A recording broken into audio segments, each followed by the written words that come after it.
Plymouth, Michigan at the 2017 IHF Women's World Hockey Championship. Welcome back inside USA Hockey Arena. I'm joined now by some very special guests, Executive Director of USA Hockey, Dave Ogrean, and President of USA Hockey, Jim Smith. We'll start things off. It was a stressful time, Dave, with you and you as well, Jim. For the past couple of weeks, some negotiations taking place. Was there ever a point, Dave, where you thought that this deal wasn't going to get done? I don't think you ever know for sure how it's going to turn out, but we both had deadlines, and I think the key to it was actually listening, and we both wanted the best players in the United States here on the ice, especially as the host of this tournament. From what we all understand, money was a big issue in this, Jim. What were some of the other key issues that were taking part in negotiations? Well, I think some of the things is that the women wanted to have extra support in their training, and we wanted to make sure that they were the best supported women athletes, hockey players in the world. So I think, you say there were tough negotiations or a stressful time, but I think anything that's stressful has a positive result. So I'm really looking forward to the future, because working with the women and our board of directors and our thousands of volunteers who build the grassroots of girls hockey. I mean, I had a mom come up to me on the concourse just before we came up here, and she's got a 12-year-old who was a flag bearer out here at the beginning, and she said her goal, her daughter talks nothing about, she wants to be on a college team, and then someday she wants to play for the national team in the Olympics. And so I think the opportunity is there for all of us to get together through this whole process and build the sport to even greater heights.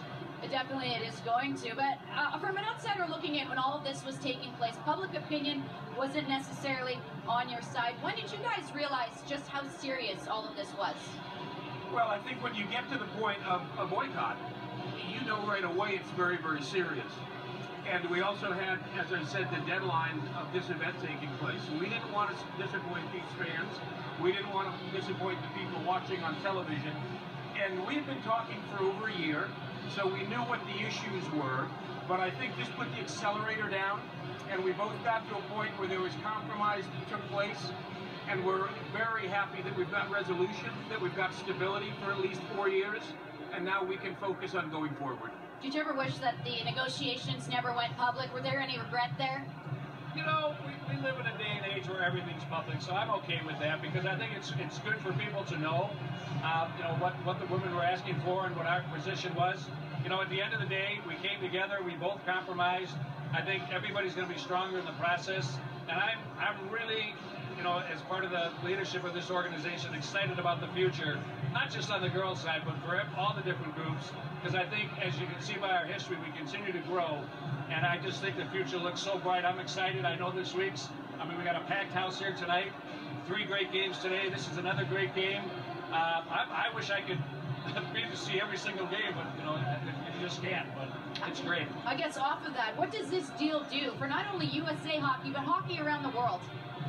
I think it is a wake-up call to a degree. Yeah. I'm going to tell you one concern I have. Canada and the United States have always supported women's sports in a different way than Europe. I have a little bit of a concern that the European countries are going to be under even more stress, and we don't want that gap to widen, because Canada and the U.S. have worked very, very hard to try to grow women's hockey and raise the tide everywhere. It's certainly going to enhance the U.S.-Canada rivalry, which is not only the best in hockey, but one of the best in sports, period. But we also want to make sure we bring those other nations from Europe with us.